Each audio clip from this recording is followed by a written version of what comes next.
তার ভিতর দিয়ে বক্তব্য দেওয়ার মতন মন মানসিকতা আসলে নাই, কিন্তু কিছু কথা না বললে নয়, যেহেতু যারা আপনারা উপস্থিত আছেন অবশ্যই সুন্দরভাবে শোনার চেষ্টা করবেন।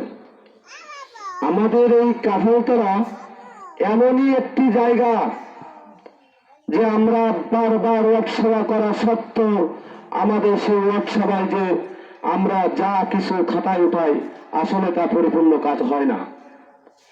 এমনকি কাঁঠালতলা সর্বোচ্চ 31টি কাঁচা রাস্তা আছে, যা ফকিরহাট উপজেলায় কোন গ্রাম বা ওয়ার্ডে 31টি কাঁচা রাস্তা নাই।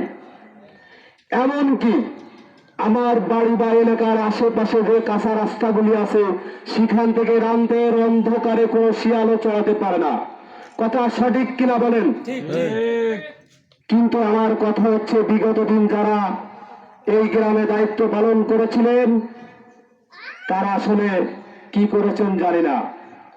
আমি সাধারণ হয়তো 8 থেকে 9 মাস আপনাদের এলাকার প্রতিনিধি হয়েছি, আপনি আমাদের প্রতিনিধিত্ব করেছেন, কিন্তু আমি বুকে হাত রেখে বলতে পারি, কসম দিয়ে বলতে পারি যে আমি 2টি কাজ করেছি গ্রামে এবং 100 ভাগে 100 কাজ আমি করেছি। আছেন সর্দারপাড়ার কেউ কাজ করি নাই, কুয়াডাঙ্গায় কাজ করেছি। কিন্তু আমার কথা হচ্ছে, শুনেন, ওয়ার্কসভা এমনই একটি জিনিস, চাহিদা পূরণ। আসলে চাহিদা পূরণ করার জন্য আমাদের প্রধান অতিথি এসেছেন, কিন্তু তিনি কতটুকু পারবেন আমি জানি না। তবে যেগুলো না হলে নয়, আমি সেই কথাগুলোই বলবো যে গ্রামে অন্তত একান্ত যে রাস্তাগুলি আছে, পাশ দিয়ে জঙ্গল হয়েছে, এগুলো পরিষ্কার করতে হবে বা সংস্কার করতে হবে। গ্রামে 7টি ডেড সেলিং আছে, যা দিয়ে মানুষ দিয়ে মানেও রাস্তা দিয়ে হেঁটে যেতে পারে না। এমনকি যে শিক্ষা প্রতিষ্ঠানে দাঁড়িয়ে আছি সেখানে বাথরুমে তালা মারা থাকে। কেন থাকে? বাথরুমে পরিষ্কার একটি বাথরুমে শিক্ষা প্রতিষ্ঠানে নাই। কাঁঠালতলা যে আদিজামে ঈদগাহ ময়দান, ওই গ্রামে 2300 ভোটার আছে, সেখানে বৃষ্টির সময় পলিথিন বিছায়া সেখানে ঈদের নামাজ আদায় করতে হয়। প্রিয় এলাকাবাসী, আমি আপনাদেরকে বলবো, এখন জননেত্রী শেখ হাসিনা ক্ষমতায় আছেন, কে কত সময় থাকবে জানি না, তবে এখনই আপনাদের চা পাওয়ার দিন। যদি আপনারা আদায় করে নিতে পারেন কাজ হবে। আপনারা ঘরে মুখ বুঝে বসে থাকলে আপনাদের কাজ কেউ করে দেবে না। গতকাল রাত্রে যখন আমি পাড়ায় পাড়ায় গিয়েছিলাম, তখন আমাকে মুরব্বীরা প্রশ্ন করেছিল, আপনি কিসের জন্য এসেছেন?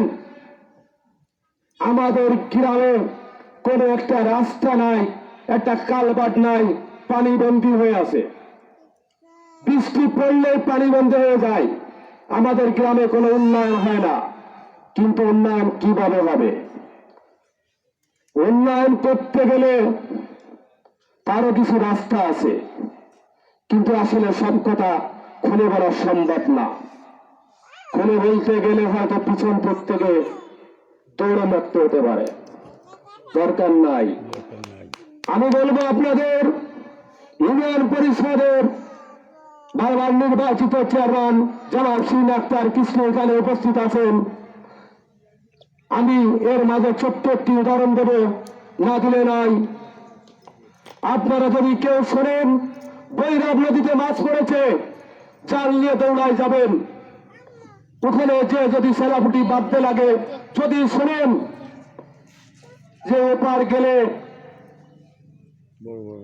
গেলে বড় রুই কাতলা পাওয়া যাচ্ছে, আমাদের রুই কাতলার প্রয়োজন নাই। আমাদের আপাতত রাস্তাঘাটে জঙ্গলগুলো আছে, ইটের সেলিং গুলো আছে, আমাদের আপাতত সেটুকু রিপেয়ারিং করার সুযোগ করে দিন। এবং আমি আরেকটি কথা বলবো, দক্ষিণ পাড়ে একটি মসজিদ আছে, একটি খানকা শরীফ আছে, সেখানে কাপড় কাঁচায় মসজিদ এবং খানকা শরীফে যাইতে হয়। নাথপাড়ায় একটি রাস্তা আছে, সেখান থেকে 3ও মানুষ হেঁটে যেতে পারে না। সাবতলা থেকে সাবেগুনবাড়ির বাড়ির যে রাস্তা আছে, সেখান থেকে কোন গরু ছাগলের রাস্তা থেকে হেঁটে যেতে পারে না। আমি আপনাকে বিশেষভাবে অনুরোধ করব, শখ আমার মিটেছে, এই গ্রামের প্রতিনিধিত্ব করার। যদি পারেন সামান্য কিছু কাজ এই বাজেটে আপনি দেখাবেন।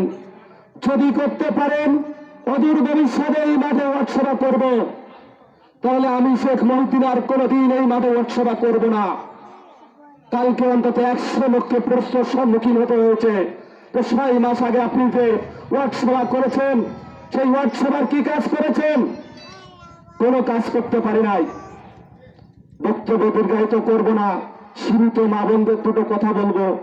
সেই কথা হলো, যাদের বিজিবির কার্ড আছে তারা পিছন থেকে কাপড় টানেন, আমার মেয়েকে বিজিবির কার্ড দিতে হবে। আপনি জানেন যে একই পরিবারে 4 বছর পর পর ছাড়া সেখানে বিজিবির কার্ড হয় না, রেশন কার্ড হয় না। ঈদের সময় 135 জনের 10 কেজি করে চাল পেয়েছি। আপনাদের যাদের বিজিবি কার্ড আছে, রেশন কার্ড আছে, তারা পিছন দিক থেকে টেনে ধরেন।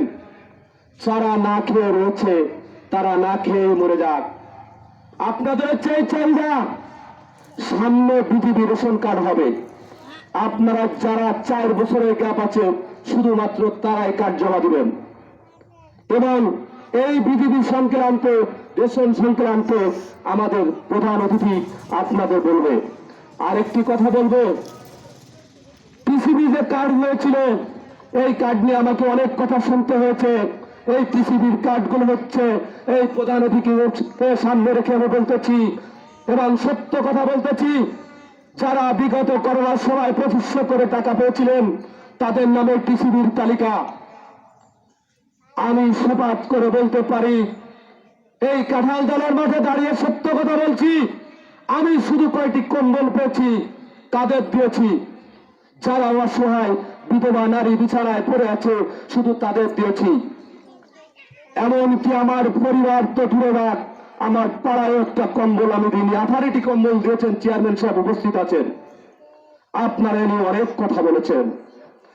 আপনারা এও বলেছেন যে গেছে বার 500 লোকে বিজিবির চাল 10 কেজি চাল পেয়েছে, আজকে আমাদের মেম্বার 40 জনকে দেয়। আপনারা জেনে নিন কতজনকে চাল দিয়েছে, কতটি কম্বল দিয়েছে, টিসিবি কার্ড কাদের দিয়েছে।